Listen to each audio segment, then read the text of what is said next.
Sejam muito bem-vindos ao Mesa de Debates. Aqui quem está falando é o Guilherme. Vamos dar continuidade aqui na nossa programação da semana, conversando aqui sobre as eleições 2024, eleições municipais, com os candidatos aí do campo da esquerda, principalmente do campo da esquerda classista e independente, né? E no dia de hoje eu recebo aqui a Flávia Fali, né? Ela que é candidata a vereadora em Belo Horizonte pelo MRT, usando a legenda do PSTU, né? E vamos debater aí várias coisas, as lutas aí dos trabalhadores de BH e também outras questões importantes, né? Que eu acho que é preciso debater. Enfim, então eu passo a palavra aí para a Flávia fazer sua apresentação inicial. Ei, Guilherme, bom dia. Bom dia a todo mundo que acompanha o podcast Mesa de Debates. Obrigada pelo convite para a gente poder fazer essa conversa juntos hoje, nesse momento eleitoral, né?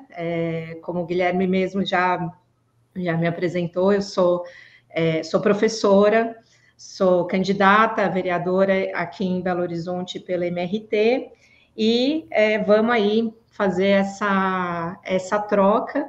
E eu não podia deixar, assim, de começar essa conversa, Guilherme, fazendo um repúdio bem grande, assim, a todo o massacre que o Estado sionista de Israel leva à frente na Palestina, né? Hoje a gente tem quase uma semana de mais um massacre que foi feito. No sábado passado, o exército israelense bombardeou uma escola com mais de 100 palestinos mortos, a maioria mulheres e crianças.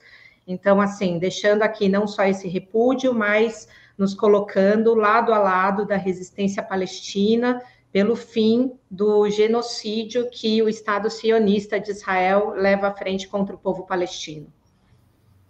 Perfeito. Já que você tocou nesse tema, ô Flávia, qual que é a importância, né, para o MRT tratar dessas questões nas eleições e não ficar naquele chove não molha, né, que muitas das vezes as eleições burguesas são? Sim, ótimo, Guilherme, que você já aproveitou para também fazer esse gancho, porque eu acho que é exatamente isso, assim, né? A gente fez recentemente o lançamento no caso da minha pré-candidatura, que foi no sábado passado, foi um evento bem para dar aquela largada inicial, sabe? Na campanha, e uma das coisas que a gente falava era exatamente isso, né? Porque para nós que levamos à frente uma campanha que é uma campanha com uma perspectiva revolucionária, é muito importante, primeiro, a gente vê esse terreno como um terreno para trazer a voz para os trabalhadores. E a nossa classe é uma classe internacional, né?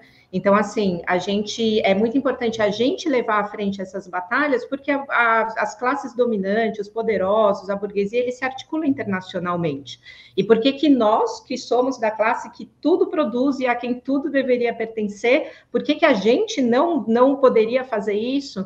Sim, a gente tem que levar à frente essas bandeiras, sem ter nenhum receio, né, de, mas vai perder voto por isso, por aquilo. Não, as nossas batalhas são as batalhas de independência de classe, né? E exatamente assim, o terreno eleitoral, ele é um terreno que ele é muito dominado pelos partidos da ordem, pelas classes dominantes, que recebem enormes financiamentos, não apenas do fundo eleitoral, mas de patrões de tudo quanto é jeito.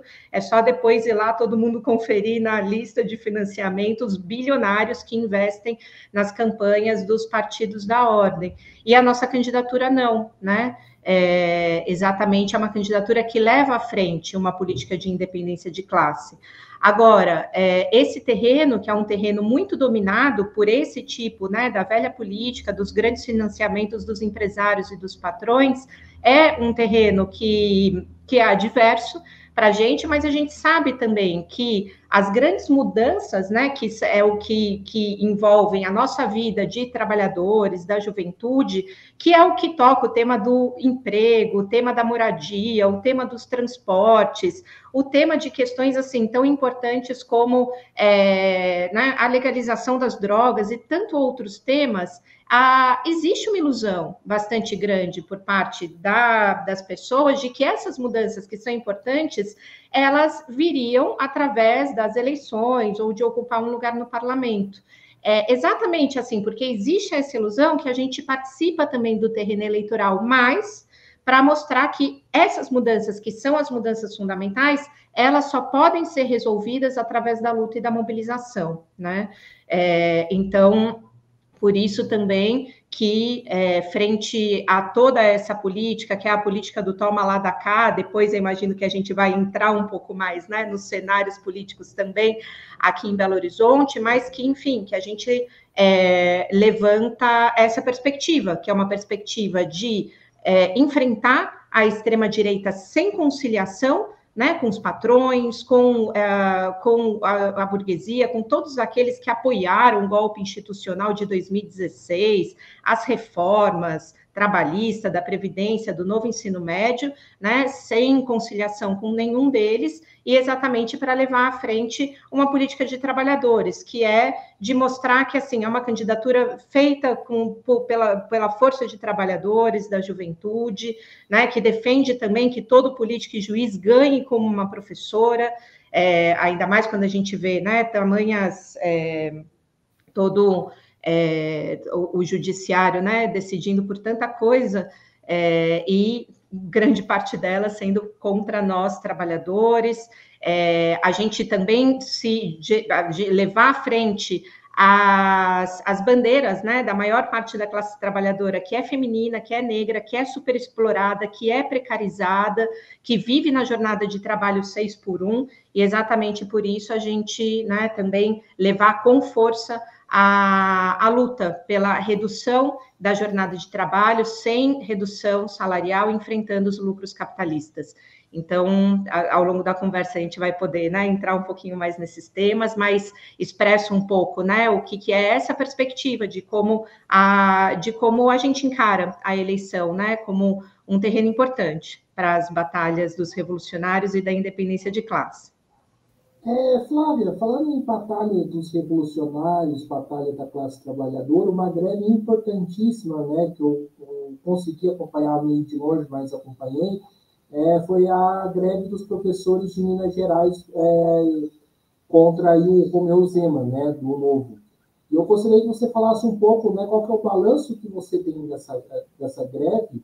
E eu gostaria que também, já que você falou que todo político recebe um salário de um professor, eu gostaria que você falasse também do aumento, né, de 300%, né, do salário do Zema e, né, o salário, né, do professor de Minas Gerais.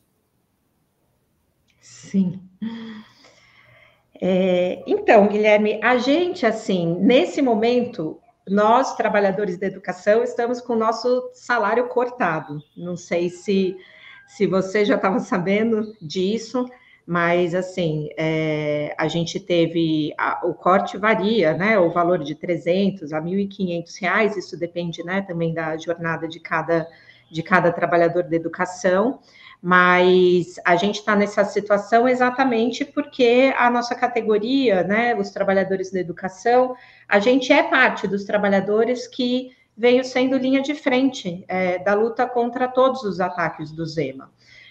Tivemos recentemente uma série de paralisações que eram relacionadas, né, à luta pelo nosso salário, que é um dos salários mais baixos do país, e também a nossa categoria, aqui em Minas Gerais, de trabalhadores da educação da rede estadual, também temos um dos quadros de maior precarização, com a menor quantidade de trabalhadores efetivos e a maior parte de professores que vivem ali a intensa precarização do trabalho por via dos contratos.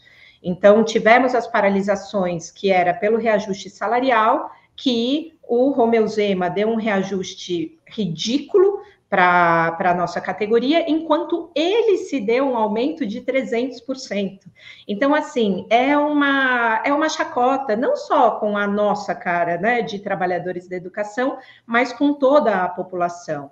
A gente teve também, estamos ainda, né, na luta contra a destruição do nosso plano de assistência à saúde, que aqui em Minas se chama o IPSENG, né? Que o Zema, obviamente, como todo ultraliberal, quer acabar, precarizar, privatizar até não poder mais, então estamos nessa batalha, e também agora, né, com mais uma ameaça de avanços nos projetos de precarização de escolas, que aqui em Minas Gerais se chama o projeto SOMAR, né? Então, essas são algumas lutas que a gente tem e que elas se dão junto, né, com as nossas batalhas contra todo tipo de corte na educação. E eu dizia, né, que a nossa categoria, ela é parte de ser linha de frente dos ataques do Zema, mas a nossa categoria, ela vem sendo linha de frente desde a luta contra o golpe institucional de 2016, né, que foi a partir dele que foram implementadas as primeiras reformas, como o teto de gastos e a reforma do novo ensino médio. E hoje a gente vê o atual governo Lula-Alckmin, governo de frente ampla, fazendo o seu teto de gastos, né, que é o arcabouço fiscal, que é uma herança do golpe institucional de 2016, que é um tipo de ajuste neoliberal que corta da saúde e da educação. Recentemente foi anunciado mais de 15 bilhões de cortes, afetando exatamente essas áreas.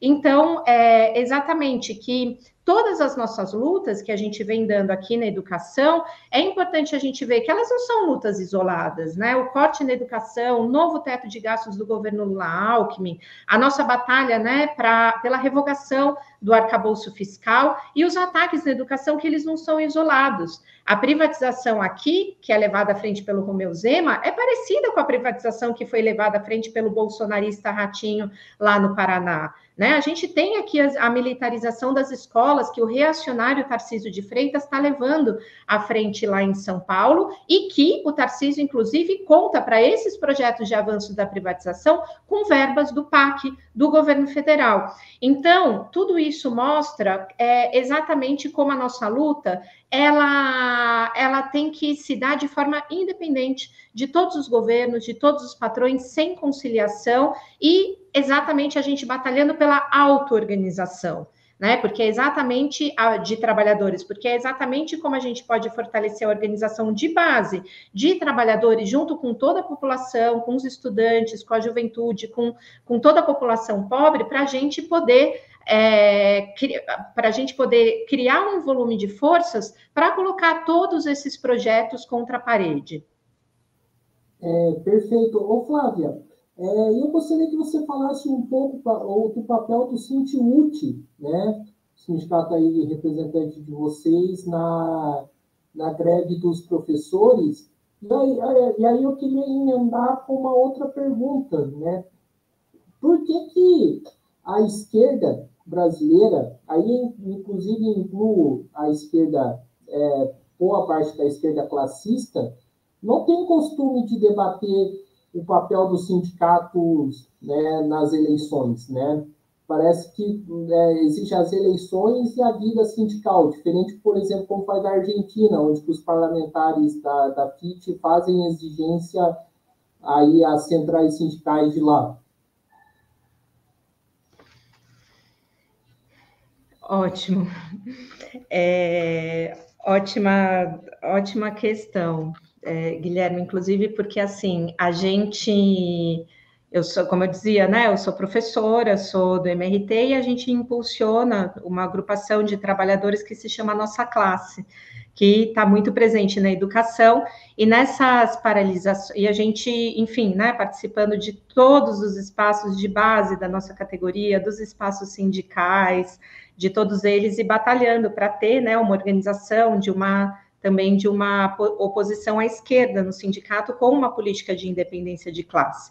E esse tema das burocracias sindicais, ele é estratégico, né? E a gente leva esse tema muito à frente, primeiro, como eu dizia antes, do ponto de vista da batalha pela auto-organização dos trabalhadores, da organização desde a base, enfrentando todo tipo de divisão que, primeiro, os patrões e os governos tentam impor sobre a nossa classe, né? Nos dividindo entre categorias diferentes, nos dividindo entre trabalhadores que são da mesma categoria, mas, né, recebem salários diferentes, são mais precarizados, na educação mesmo aqui, né? Temos trabalhadores efetivos, temos trabalhadores contratados, temos trabalhadores ASBs, que são as nossas colegas que são parte de fazer tudo funcionar na escola, cuidando da faxina, cuidando da comida, cuidando da merenda e tudo mais, e colocam uma divisão sobre nós, impondo salários diferentes, impondo formas de precarização do trabalho de maneiras diferentes. Então, primeiro, a nossa batalha parte exatamente para isso, para unificar a nossa classe, né?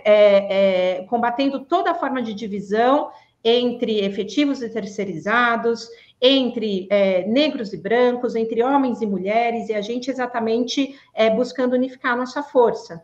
E, do ponto de vista, né, marxista, a burguesia, para fazer isso, ela conta com um braço, né, com um braço seu na organização de trabalhadores. E isso é o que a gente chama de burocracia sindical. E é muito importante, assim, a gente vem também recuperando alguns ensinamentos, né, de revolucionários também, como Gramsci, que ele faz uma contribuição importante para a nossa batalha de trabalhadores, que ele traz a ideia do Estado ampliado, que é exatamente para a burguesia organizar o seu consenso, né? Ela não pode fazer isso apenas com uma mão dura da repressão, ela precisa construir um consenso, uma hegemonia, que a gente vê com a crise internacional do capitalismo, né? Como isso cada vez mais também vai entrando em crise. Né, essas tentativas de hegemonias burguesas e tudo mais. Mas, para isso, a burguesia ela precisa de um braço seu na organização dos trabalhadores. E daí a importância das burocracias sindicais para isso, né? Que são exatamente as burocracias que elas ajudam as burguesias a organizar esse consenso. Como? Exatamente retirando a força de organização de base dos trabalhadores e criando uma ilusão de que os sujeitos não seríamos nós, mas sim políticos que estão nas assembleias legislativas, como se ali no toma lá da cada assembleia legislativa, do Congresso e tudo mais, fosse a nossa força, que a gente sabe que não, porque lá exatamente estão rifando os nossos direitos. Os nossos direitos ali, eles estão sendo usados como moeda de troca. E muitas vezes isso se expressa com desvio da nossa luta e com desvio da nossa mobilização. Então, por exemplo, em todas essas lutas que a gente tem levado à frente aqui a partir de trabalhadores da educação de Minas Gerais, a gente vem mostrando isso, como a burocracia sindical, ela, né, que no caso do Sindiúti, que é dirigido pela CUT e tudo mais, que tem um peso importante em categorias estratégicas também aqui, divide as nossas lutas, né? Mesmo nos ataques da educação, divide a luta pela revogação do novo ensino médio da nossa luta salarial, quando deveria ser uma luta unificada para unir trabalhadores e estudantes. Agora a gente tem assim, um exemplo bem concreto, porque o Romeu Zema está tentando passar um ataque violento, que tem a indicação de ser votado no dia 28, se eu não me engano, na Assembleia Legislativa de Minas Gerais, que é o regime de recuperação fiscal. E vejam só, qual que é o papel da burocracia sindical da CUT? Se colocar contra o regime de recuperação fiscal, mas veja, preparando a passagem de um outro ataque, que é a renegociação da dívida, que é um projeto feito para servir ao teto de gastos do arcabouço fiscal do governo Lula-Alckmin.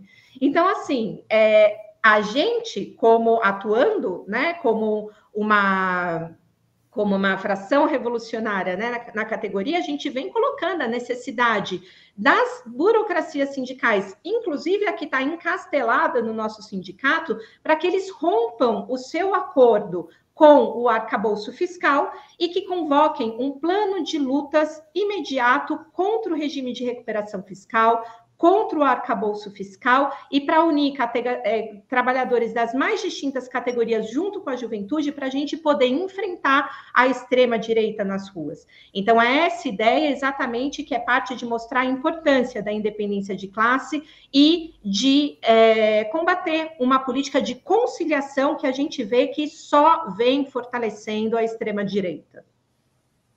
Perfeito. Flávia, você falou aí dessa lógica parlamentar, né, que parte da esquerda tem, né, de não priorizar a luta e priorizar aí os espaços do parlamento. E eu queria te perguntar o seguinte: na Argentina, tem um exemplo que você também reivindica, que eu também reivindico, que é a da FIT. Qual que é a importância, né, de se debater a FIT hoje no Brasil? Qual que é a importância que ela tem na luta dos trabalhadores?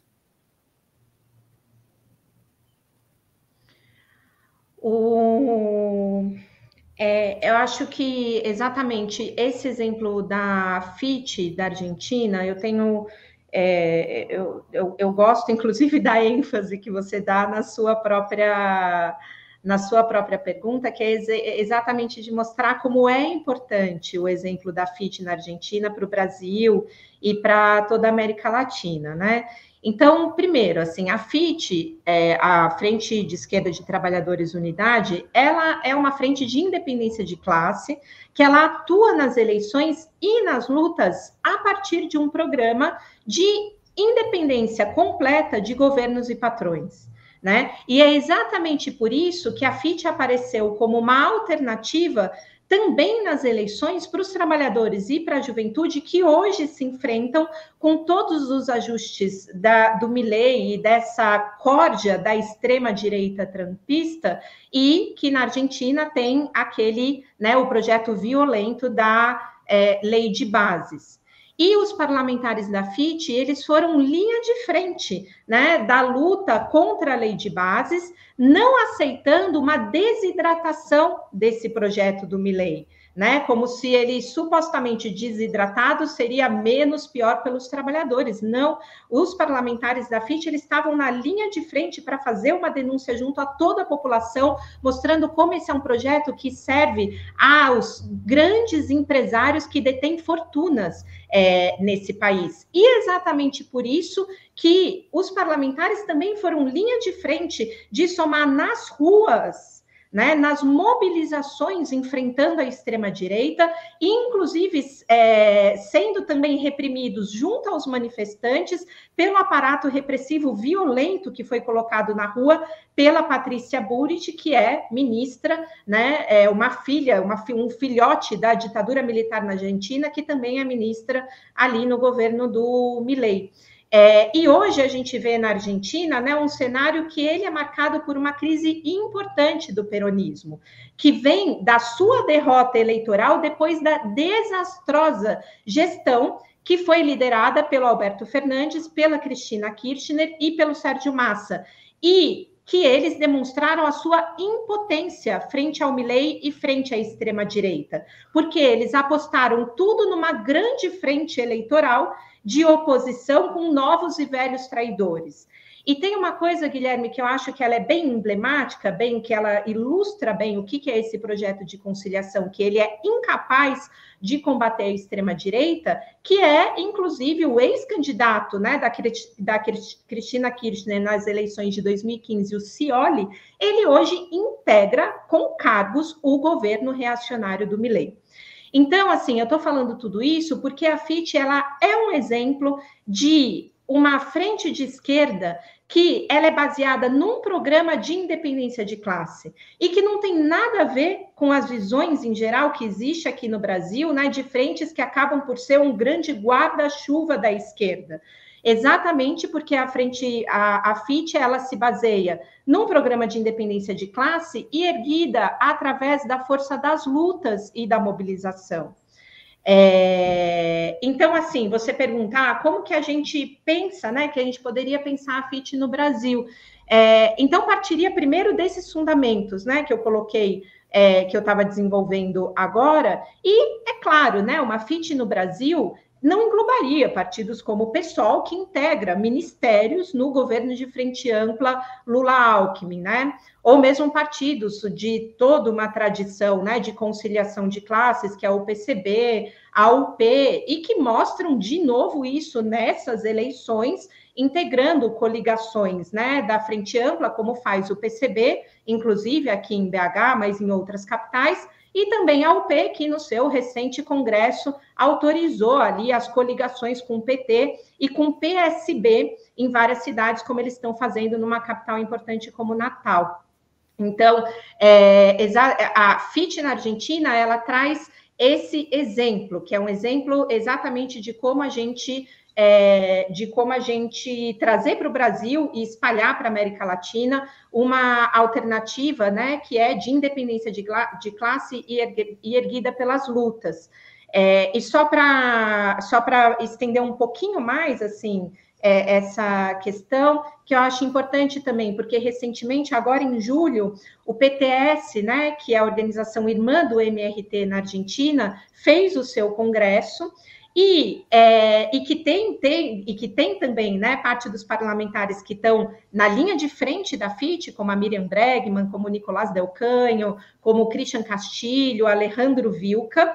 E nesse congresso, um dos grandes debates que foram abertos do ponto de vista do enfrentamento, né, à extrema-direita e ao Milei, é que na Argentina hoje não existe ainda um cenário convulsivo, né, e que as lutas apenas começaram.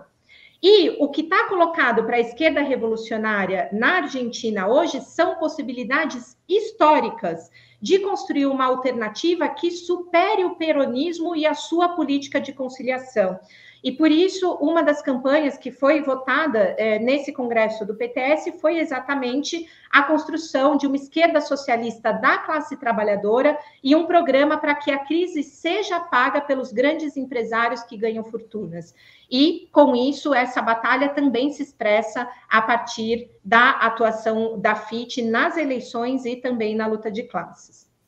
E, Flávia, qual que é, assim, para vocês do MRT, qual que é a dificuldade hoje de não ter essa frente aqui no Brasil, né? Porque a gente teve um polo socialista em 2022, né? Que infelizmente acabou aí por uma política equivocada, né? Do PSTU. Eu queria saber qual que é a dificuldade de não se concretizar isso no Brasil. Olha, Guilherme, uma das principais dificuldades é exatamente assim, quando tem lutas, como teve a valente greve dos trabalhadores, professores e técnicos das universidades e institutos federais, não existe um polo de independência de classe para se colocar lado a lado dessa greve que enfrentou um dos impactos do arcabouço fiscal do governo Lula-Alckmin, que foi o que impôs 0%, ou seja, um arroxo, aos nossos colegas trabalhadores da educação federal, com o 0% que eles tiveram esse ano. Então, assim, uma greve como essa, que aponta um embrião de uma oposição à esquerda ao governo de frente ampla Lula-Alckmin, não ter um polo de independência de classe é um atraso importante, né? Porque a gente vê que os trabalhadores estão fazendo greve, porque cada vez mais a gente sente na pele as pioras das condições de vida, né? Então, o Brasil de frente ampla é um Brasil em que os trabalhadores continuam recebendo baixos salários, é um Brasil da precarização do trabalho, da superexploração. E não ter um polo desse tipo, realmente, assim, se existisse um polo com essa perspectiva, sem dúvidas nenhuma, um polo de independência de classe seria uma contribuição importante para lutas como essa que a gente vem acompanhando. E a gente pode perceber isso também no próprio processo eleitoral, né? Que a gente não tem, assim, que acabam sendo, né, as vozes de independência de classe, elas já são minoritárias em geral, mas acabam sendo ainda mais, né? Então, por exemplo, agora teve, né, recente, todos os debates que tiveram com prefeitos e tudo mais em todas as cidades, que foi organizado pela Band, e a gente viu, né, em todos eles, aqui em Belo Horizonte não foi diferente, como não existia nesses debates uma voz de trabalhadores, né, e como se primou um grande consenso, que era o consenso ao redor do arcabouço fiscal, né? Isso com todos os candidatos, assim, no caso daqui de Belo Horizonte, foi exatamente assim, quem viu o debate parecia uma conversa entre amigos, foi uma coisa enfadonha, chata pra caramba, porque todo mundo ali parece que estava falando uma mesma língua, que é a língua da política da política da burguesia, das classes dominantes, e que é muito distante da política nossa de trabalhadores. Entende? Então, assim, até mesmo assim, eu não sei o quanto você conseguiu acompanhar, mas assim, essa coisa, sabe, do toma lá da cada política, dessa dança das cadeiras, aqui, assim, tem a unificação de dois supostos polos, né, que é o Zema de um lado e o Calil do outro, agora eles integram a mesma campanha, que é de um reacionário chamado Mauro Tramonte, que é uma política tipo um Datena, né, que vem também do jornalismo sensacionalista e que coloca, né, e que espalha a ideologia racista de que bandido bom é bandido morto. Então, eles todos se integraram nessa campanha. Agora, veja só, o Calil, que até ontem era apoiado pelo PT, pelo PSOL, como uma alternativa contra a extrema-direita, e que, ao mesmo tempo, o Calil sempre foi um grande patrão na relação com nós, trabalhadores em Belo Horizonte, fazendo despejo durante a pandemia, aprofundando a precarização do trabalho dos nossos colegas terceirizados, entre tantos exemplos, fazendo também uma palhaçada e um arroxo na educação, e exatamente esse que era tido como um aliado para a política de conciliação de classes, essa política mostra como ela só fortalece a extrema-direita, porque agora estão todos juntos numa candidatura que está como primeira ali para ganhar.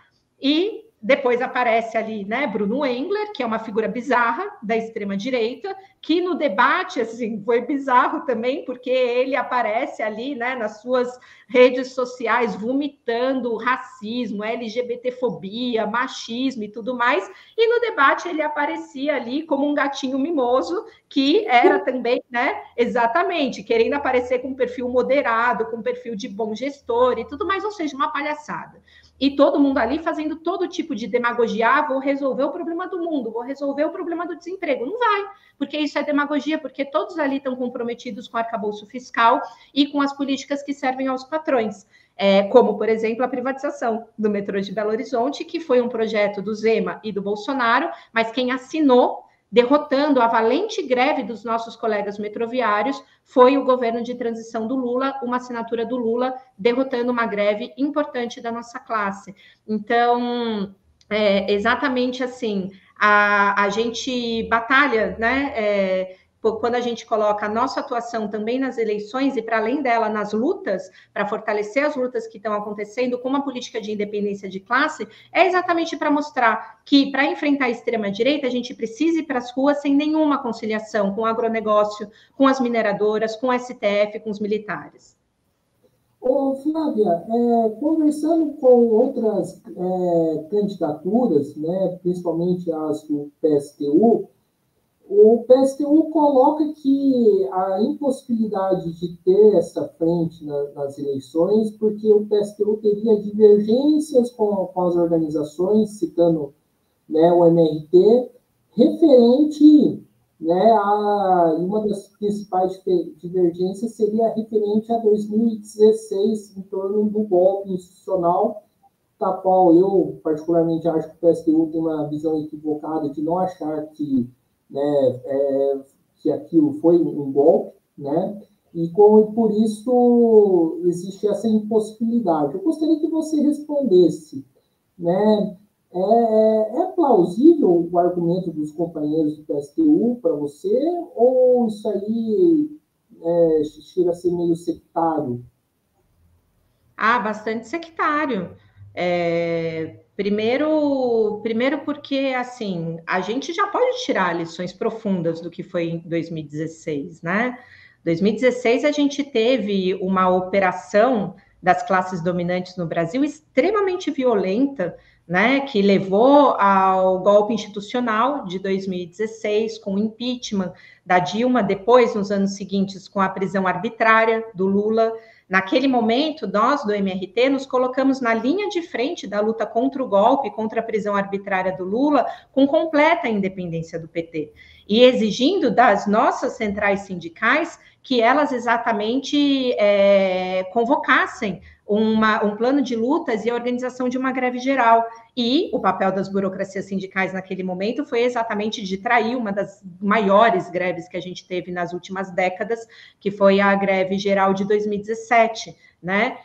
Então, assim, eu acredito, e a partir disso, né, a gente viu se aprofundarem uma série de ataques violentos contra a nossa classe. A reforma trabalhista, a reforma da Previdência, o teto de gastos, o novo ensino médio, como eu estava falando no começo, como e a gente vive no Brasil de frente ampla uma herança exatamente do golpe institucional de 2016, que é o arcabouço fiscal, que é um novo teto de gastos. Então, assim, as lições nesse momento, elas são muito importantes. E naquele momento, os companheiros do PSTU tiveram uma política com o Fora Todos, né, que era uma política que jogava água no moinho de alas da burguesia, né? Então, não tirar essa lição hoje, exatamente assim, não apontar uma necessidade de que um polo de independência de classe, ele tem que partir, né, das lições desse momento que foi um divisor de águas no nosso país, é uma política bastante errada. E você coloca a questão do sectarismo, também tem um outro tipo de sectarismo, que é exatamente em não tomar a FIT, né, a Frente de Esquerda de Trabalhadores Unidade na Argentina, como um grande exemplo. Né? Os companheiros vêm elaborando colocando, né, como se a FIT se tratasse de um eleitoralismo, quando, na verdade, é uma continuidade de uma visão, né, que, ao mesmo tempo que não tira as lições de uma luta de independência de classe contra o golpe institucional, e exatamente de como fortalecer uma alternativa de independência de classe no Brasil, que leve à frente essas batalhas, e exatamente assim, se inspirando na FIT, como uma frente que atua nas eleições e na luta de classes. Então acredito que os debates passam por aí também, né? Certo. E, Flávia, uma questão, né, bastante interessante, bastante importante, que o MRT, né, através da sua, através de outras, né, candidaturas que a organização levantou, foi a questão da redução da jornada de trabalho, né? A gente até tem um movimento, o VAT, né, que se mobiliza para acabar contra a escala 6x1. Eu gostaria que você falasse um pouco aí dessa bandeira. Desculpa, eu não escutei. Você pode repetir? A pergunta? Posso? Perguntar sobre a questão de uma bandeira que o MRT levanta nas suas candidaturas, que é a redução da jornada de trabalho, né, sem reduzir o salário. E eu gostaria que você falasse um pouco mais dessa bandeira aí que a organização, que o MRT levanta nas candidaturas, e também, né, como que você vê aí o movimento VAT, né, que trata exatamente aí desse tema.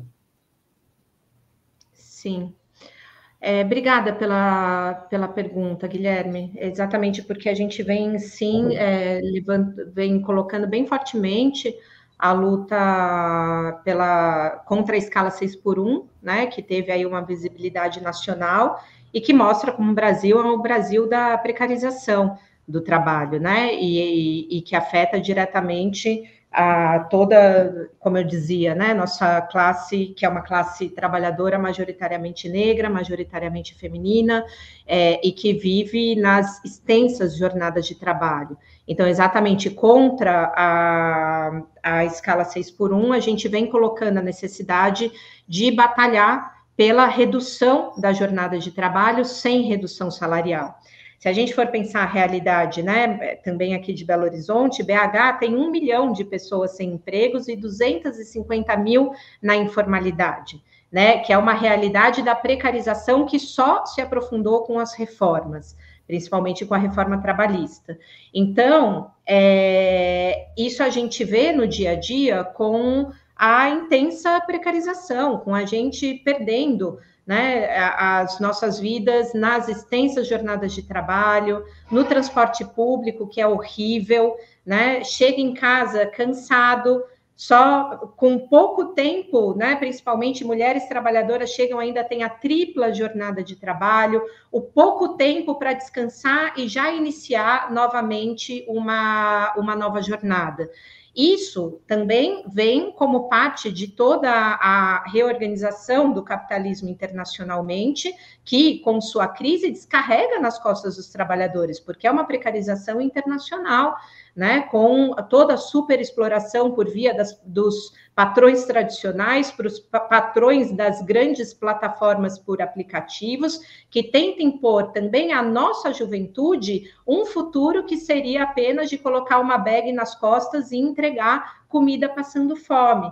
E veja como isso como isso é um projeto muito violento das classes dominantes, porque isso se dá intensamente nas nossas jornadas de trabalho e se dá também do ponto de vista da educação. O novo ensino médio vem para isso, um novo ensino médio que coloca, por exemplo, que retira um monte de horas de aulas de conteúdo importante da nossa juventude para colocar itinerários formativos que servem para fazer uma precarização histórica na educação e exatamente para que os nossos alunos da escola pública, que são os filhos da classe trabalhadora, eles sejam formados não com ensino crítico, mas exatamente como uma mão de obra precária para ir para esse mercado de trabalho violento, em grande parte com a superexploração das plataformas digitais.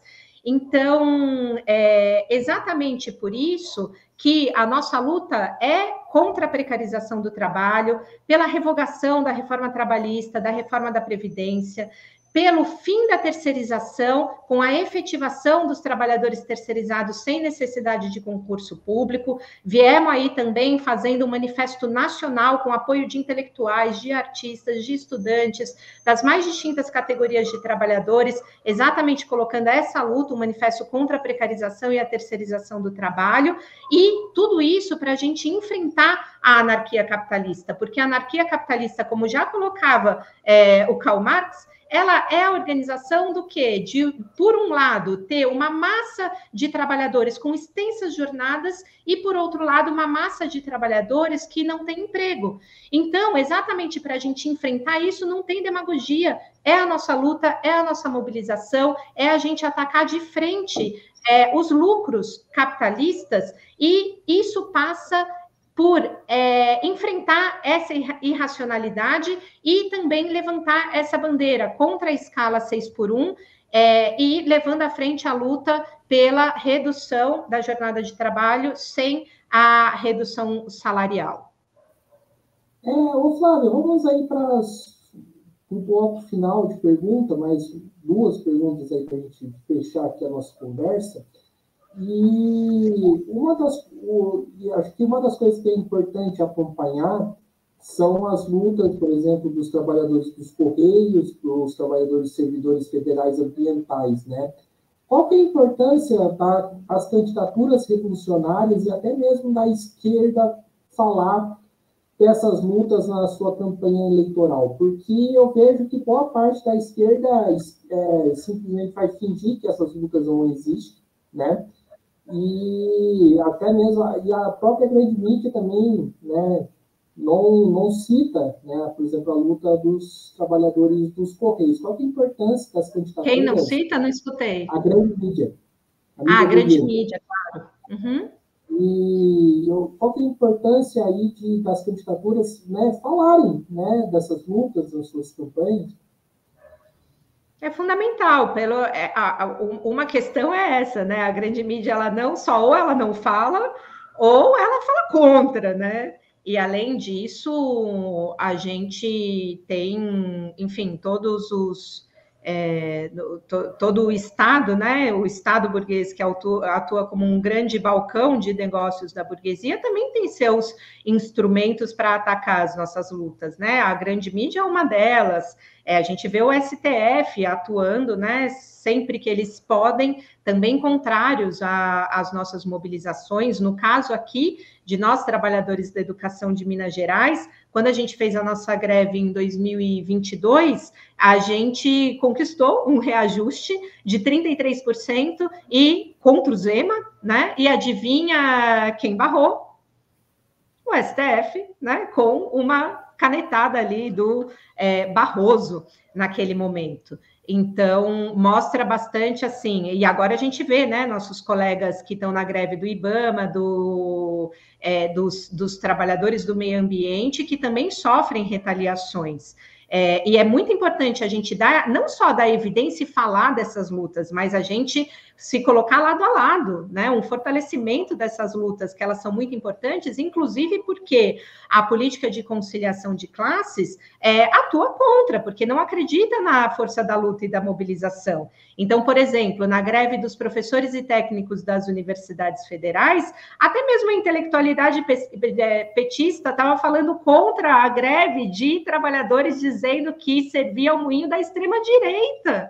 São nossos colegas que estão, assim, com um salário apertado ao longo do mês, e daí vai o Lula depois e fala a greve não é necessária. Então, assim, a política de independência de classe parte exatamente da gente se apoiar no que tem de mais sorte, que é a mobilização dos trabalhadores, junto com as juventudes, junto com toda a população oprimida, junto com os povos indígenas que levam à frente a luta e a batalha pelos seus territórios, e exatamente a gente dá essa evidência, que é a evidência da luta de classes, é a gente trazer a política para o nosso ringue, e o nosso ringue é o da luta de classes, é falar a língua da luta de classes e mostrar que a política pode ser uma política de trabalhadores, e não essa política que, como eu dizia, a política do toma lá da cá, é a política da dança das cadeiras, é a política financiada pelos grandes empresários e patrões, não. A gente batalha por uma política de trabalhadores e ela expressa suas forças nessas valentes greves, inclusive, como a que eu disse também, a greve dos nossos colegas metroviários aqui, que se enfrentaram,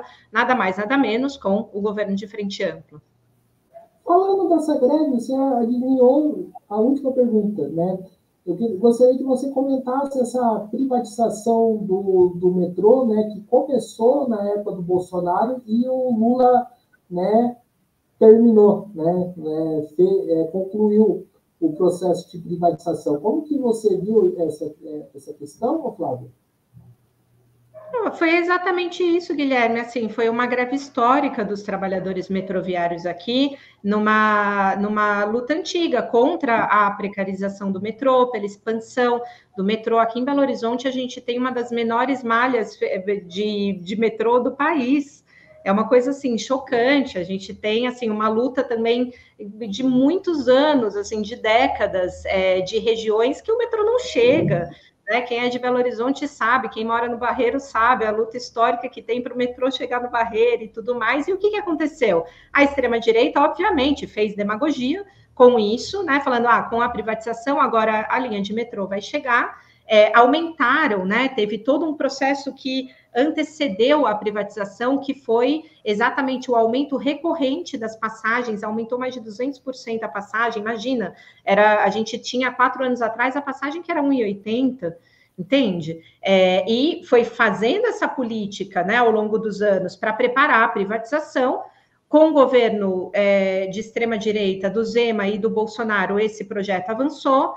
A política de conciliação de classes novamente se mostrou incapaz de barrar esse avanço da privatização, mas mostrou como ela fortalece a extrema-direita, porque exatamente no momento do governo do período de transição do governo, aonde os nossos colegas metroviários já estavam com meses de greve, sofrendo todo tipo de retaliação do metrô, o metrô foi vendido para um empresário dos transportes, um escravista denunciado por trabalho escravo, e exatamente para alimentar toda essa máfia dos transportes e desses grandes burgueses que sobrevivem com as pioras das nossas condições de vida. E depois da privatização, a gente só vê um caos maior, né? Essa semana a gente viu novamente, assim, no horário de pico do trabalho, de saída do trabalho, uma estação toda parada, porque estava tendo uma obra, porque no metrô, com a privatização, teve demissão em massa,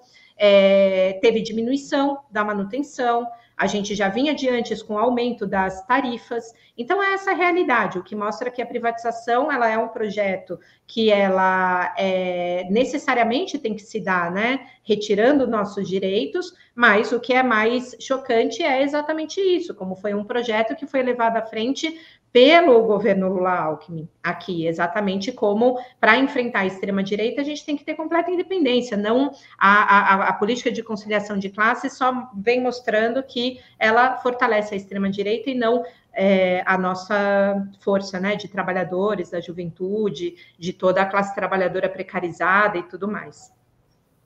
Então, acho que é isso aí, pessoal. Estamos encerrando aqui mais uma entrevista do Mesa de Debates. Quero aqui agradecer a participação da Flávia. Gostei demais aqui, né, dessa troca de ideias e passo a palavra aí para ela fazer suas considerações finais e que, se ela quiser colocar mais algum elemento que deixou, né, escapar aqui, que a gente não falou, fique à vontade. Obrigada. Eu gostei muito também da conversa, Guilherme. Vamos fazer mais vezes, sempre que possível. Queria agradecer de novo, saudar de novo todo mundo que acompanha aqui, todos os debates que o Guilherme faz pelo podcast Mesa de Debates. E, enfim, para finalizar, eu queria reforçar esse chamado, né? Exatamente.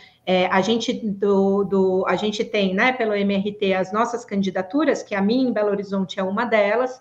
A gente tem nossas candidaturas nacionalmente, né, com a bancada revolucionária em Campinas, com o Matheus e a Flávia Telles. Em São Paulo, a bancada comunista com a Grazi, professora, a Letícia Parques e o Marcelo Pablito, que inclusive vai ter o lançamento agora, né, nesse sábado, lá em São Paulo, na Casa Marx. No Rio de Janeiro, com a Carol, que está à frente da luta agora, né, da ocupação dos estudantes na UERJ, enfrentando mais um corte forte aí, a juventude trabalhadora que batalha para ter seus estudos e seus trabalhos no cotidiano. No Sul, com o nosso companheiro Luno também, que todos os companheiros, os colegas do Sul que se enfrentaram aí no último período toda uma situação extrema de uma tragédia capitalista anunciada, dos impactos climáticos que são cada vez mais intensos, alimentados por toda a anarquia e o lucro capitalista.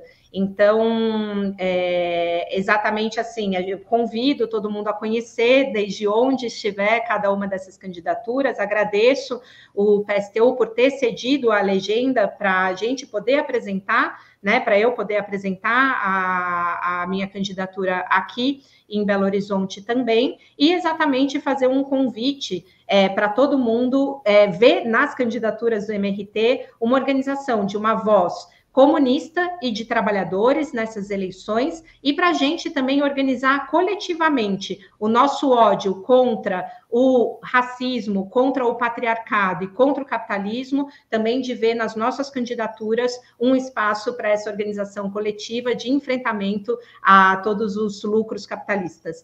Então, falaria mais isso, agradeço de novo e estamos juntos sempre que possível. Perfeito, então, mais uma vez aqui agradecendo a Flávia, também agradecendo a você que estiver nos assistindo, peço que se inscreva no canal podcast Mesa de Debates de Tudo Um Pouco, acompanhe o nosso trabalho, curta, compartilhe, comente aqui as nossas entrevistas, matérias e programas e siga a gente nas redes sociais. Além do YouTube, nós estamos no Facebook, TikTok, Instagram e no Quai, e quem puder, ajude a gente aí no Pix 385-007-02800, né? O Pix aí é um CPF. E é isso aí. Então, muito obrigado. A programação de hoje continua. Um forte abraço. Fui.